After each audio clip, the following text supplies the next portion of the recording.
Welcome to Daily Current Affair. Today is 30th of December 2022. The question is, which institution won Varthan QS Reimaging Education Award 2022? ठीक है, that is IIT Madras. So IIT Madras को क्या कौन सा award मिला है? वार्थन QS reimagining education award 2022 का मिला है. क्यों मिला है? क्योंकि इन्होंने इनकी जो टीचिंग है, इनकी जो लर्निंग अप्रोच है, जो स्टूडेंट्स को ये जिस तरह से पढ़ाते हैं, जिस तरह से लर्न करवाते हैं कोई भी चीज़, वो बहुत ही अच्छी है. उसी के बेस पे इनको क्या मिला है? वार्थन QS रिजिम एजुकेशन अवार्ड 2022 का मिला है IIT मद्रास को. और जो NIRF की रैंकिंग है, नेशनल इंस्टीट्यूट की जो रैंकिंग है, उसमें IIT मद्रास 2022 में पहले नंबर पे है. ठीक है.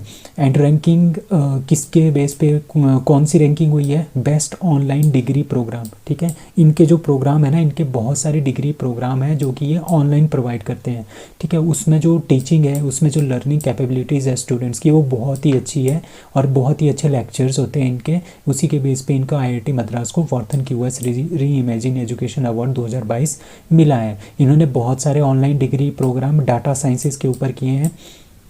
ठीक है. और इनके साथ ये NPTEL था. NPTEL का मतलब क्या होता है? National program on technology enhanced learning. इसमें क्या होता है? ये NPTEL एक तरह का साइट है.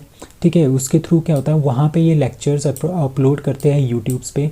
जैसे ये वो वहाँ पे अपलोड करते हैं तो वहाँ पे बहुत सारे लोग जो इसको देखते हैं. और इनके जो NPTEL के जो लेक्चर्स होते हैं ना, बहुत ही अच्छी क्वालिटी के होते हैं. ठीक है. बहुत ही अच्छी इसमें एजुकेशन दी जाती है. जितने भी इंजीनियर्स, मैक्सिमम इंजीनियर्स या फिर कोई और होते हैं रिसर्च से रिलेटेड जो भी लोग होते हैं, वो NPTEL के जो लेक्चर्स हैं वो बहुत ज़्यादा देखते हैं. ठीक है. इसके थ्रू क्या कर सकते हैं? पर्सनल की अपनी ग्रोथ इंक्रीज़ करते हैं, क्योंकि स्टडी करेंगे तो ग्रोथ होगी. इंक्लूडिंग अप रीस्किलिंग हो जाती है. ठीक है. तो इस तरह के क्या होता है, ये प्रोग्राम इन्होंने स्टार्ट किए थे. ठीक है. The Wharton QS reimagine education award recognise किसके लिए दिया जाता है? जिसको जो ये अवार्ड मिलता है उसका मतलब ये होता है कि इनकी आउटस्टैंडिंग अचीवमेंट्स हैं एजुकेशन की फील्ड में.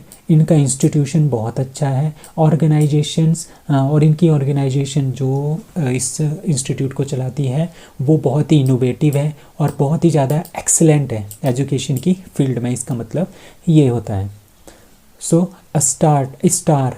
ठीक है. स्टार नहीं है, star has been named after which former PM of India? That is Atal Bihari Vajpayee. तो अटल बिहारी वाजपेयी, आपको पता है कि 25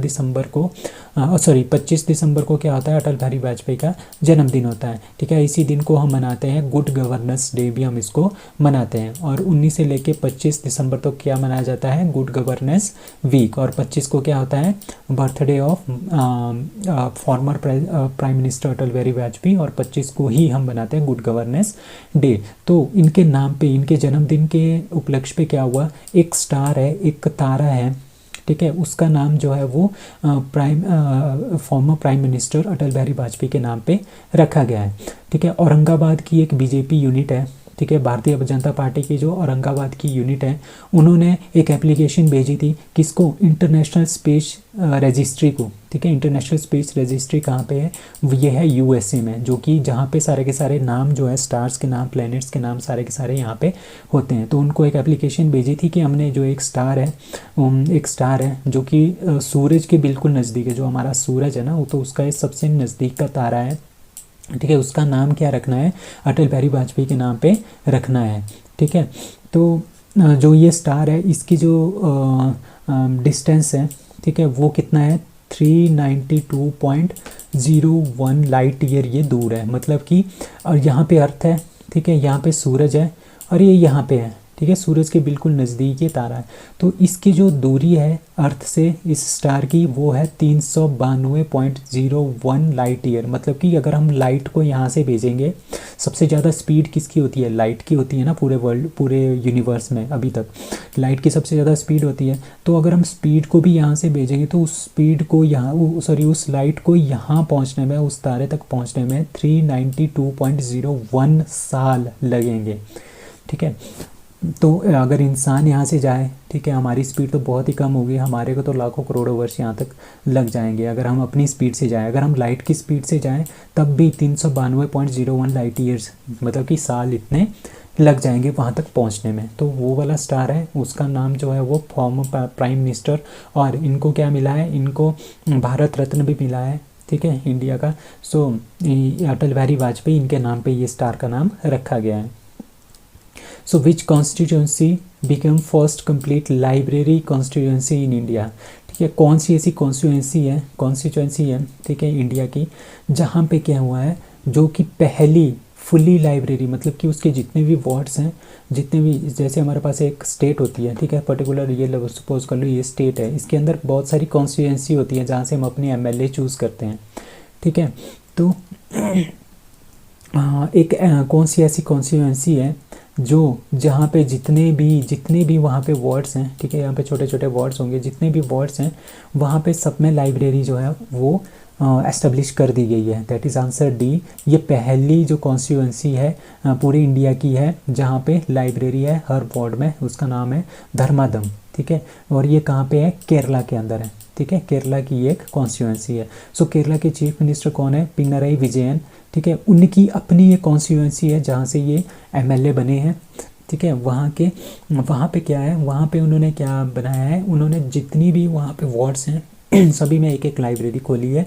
वहाँ पे 138 वार्ड्स हैं जिसमें कि 63 वार्ड्स में जो है लाइब्रेरी नहीं थी, बाकियों में थी, 63 में लाइब्रेरी नहीं थी। उन्होंने क्या कर दिया, यहाँ पे भी लाइब्रेरी एस्टेब्लिश कर दी, और इस तरह से पूरी की पूरी कॉन्स्टिट्यूंसी में अब लाइब्रेरी है हर एक वार्ड में। अब कुछ टाइम पहले केरला क्या बना था, फर्स्ट स्टेट बना था इंडिया का जिसने 100% लिटरेसी जो है वो कंप्लीट की थी, प्राइमरी एजुकेशन, ठीक है, प्राइमरी एजुकेशन की जो लिटरेसी है 100% वो केरला की है।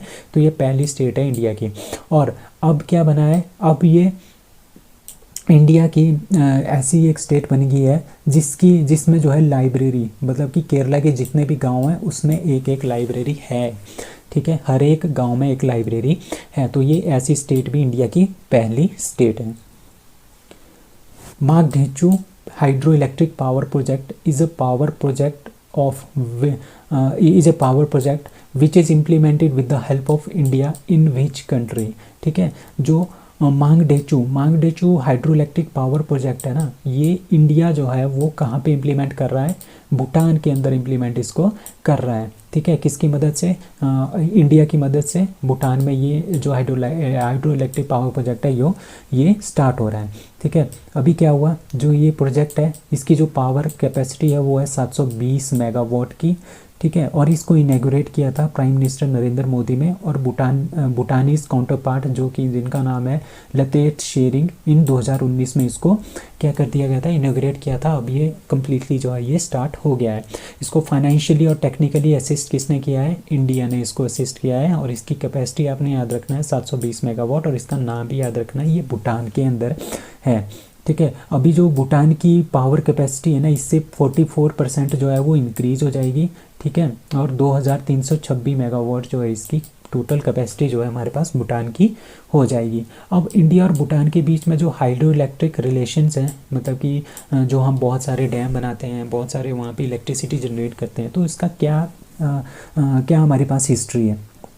तो जो हाइड्रो पावर कॉरपोरेशन जो है हमारे बीच, जो इलेक्ट्रिसिटी बनाने का जो कॉरपोरेशन है इंडिया और भूटान के बीच में, वो 1961 में स्टार्ट हुआ था। प्राइम मिनिस्टर जब हमारे जवाहरलाल नेहरू थे उन्होंने ये स्टार्ट किया था। इसका नाम था जलढाका एग्रीमेंट, ठीक है। इस एग्रीमेंट के अंदर क्या है, जो जलढाका एक नाम का एक गाँव है और एक प्रोजेक्ट है जो कि वेस्ट बंगाल में स्थापित था, ठीक है, वेस्ट बंगाल में स्थापित था, क्या था, जलढाका प्रोजेक्ट। तो यहाँ से जो इलेक्ट्रिसिटी बनती थी वो हम भूटान को भेजते थे, ठीक है। तो यहाँ यहीं से कब 1961 से ये स्टार्ट हुआ था।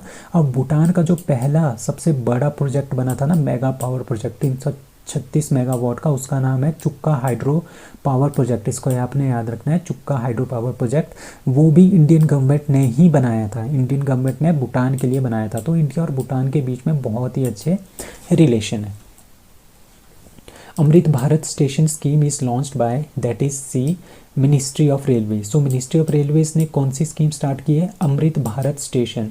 इसके अंतर्गत क्या होगा, इसके अंतर्गत होगा सो इसके अंतर्गत क्या होगा, जितने 1000 छोटे छोटे जो हमारे पास स्टेशन है, रेलवे स्टेशन है, उसको हमने अच्छा बनाना है, उनको हमने मॉडर्नाइज करना है, उसमें हमने 5G की सर्विस देनी है, उसको हमने साफ़ बनाना है, साफ़ सुथरा बनाना है, 5G की सर्विस देनी है, न्यू न्यू टेक्नोलॉजी यूज़ करनी है, ऑनलाइन सर्विसेज को बढ़ाना है, ठीक है, रूफ टू प्लाजाज हमने बनाने हैं, लॉन्गर बड़े बड़े प्लेटफॉर्म बनाने हैं, ब्लेसलेस ट्रैक बनाने हैं, 5G की कनेक्टिविटी को बढ़ाना है, मतलब कि उनको एक तरह से हमने मॉडर्नाइज करना है, ठीक है। तो ये सारा का सारा काम जो है वो कौन करेगा, वो करेगा मिनिस्ट्री ऑफ रेलवे। कौन सी स्कीम के अंडर, अमृत भारत स्टेशन स्कीम के अंदर। और इसके अंतर्गत कितने छोटे जो स्टेशन है उनको इनको मॉडर्नाइज किया जाएगा, वो है 1000।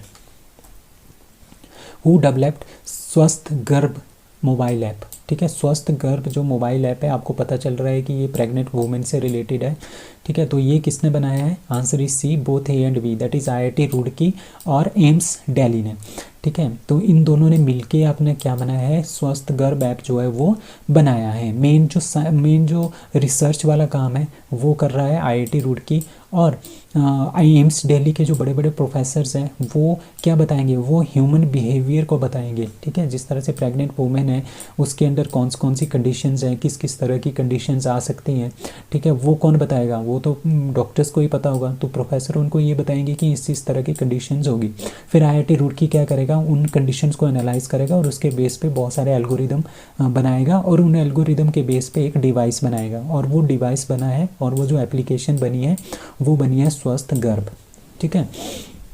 तो ये स्वस्थ गर्भ एप्लीकेशन है, ये बनाई है किसके लिए, क्योंकि जो प्रेग्नेंट वुमेन होती है ना, वो उनकी कंडीशन बहुत ही ज़्यादा ख़राब होती है, कई बार बहुत ज़्यादा ख़राब होती है, तो ख़राब होने के चांसेस बहुत ज़्यादा हो जाते हैं, ठीक है। ताकि हम दोनों को बचा सके, माता को भी बचा सके, उसके बच्चे को भी बचा सके, इसके लिए, ठीक है, इसके लिए क्या है, ये स्वस्थ गर्भ मोबाइल ऐप जो है ये बनाया गया है। और ये पहला फर्स्ट प्रेगनेंसी ऐप है, ठीक है, जो क्या करता है, वो इंस्टेंटेनियस का मतलब क्या होता है, रियल टाइम, और इंस्टेंटेनियस का मतलब होता है, सपोज कोई डॉक्टर है वो बैठा है एम्स दिल्ली में, ठीक है, और ये केरला की कोई वुमेन है या फिर झारखंड की कोई वुमेन है, बहुत ही गांव में बैठी हुई है, ठीक है। तो यहाँ पे क्या होगा, इनके मोबाइल फ़ोन में एक एप्लीकेशन होगी, तो यहाँ पे भी क्या होगा, यहाँ पे भी मॉनिटरिंग एक स्कीम होगी डॉक्टर के पास।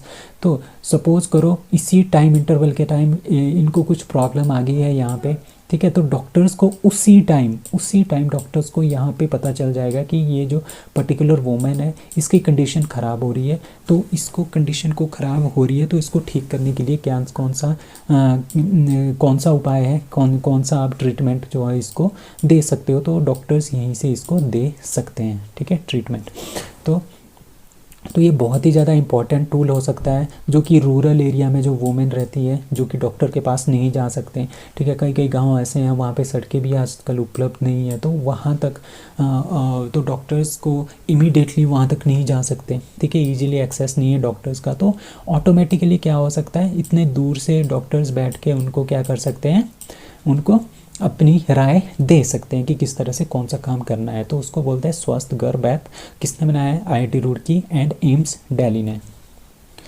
विच Indian actors is in the list of 50 greatest actor of all time, ठीक है। एक मैगजीन है एम्पायर मैगजीन, कहाँ की मैगजीन है, ब्रिटिश मतलब यूनाइटेड किंगडम इंग्लैंड की ये मैगजीन है। उसने 50 ग्रेटेस्ट एक्टर्स पूरे टाइम के जो है वो उनकी एक लिस्ट बनाई है, जिसमें एक इंडियन है, उनका नाम है शाहरुख खान। तो शाहरुख खान इस लिस्ट में है, ठीक है। तो ये 57 ईयर्स ओल्ड है, तो included in the Empire magazine, आपने नाम याद रखना है, एम्पायर मैगजीन, ठीक है। इसमें बहुत सारे हॉलीवुड के एक्टर्स हैं, Denzel Washington, Tom Hanks, Anthony Marlon Brando, Meryl Streep, Jack Nicholson, और बहुत सारे इसमें एक्टर्स हैं। तो उसमें हमारे पास इंडिया का भी एक एक्टर है, उनका नाम है शाहरुख खान।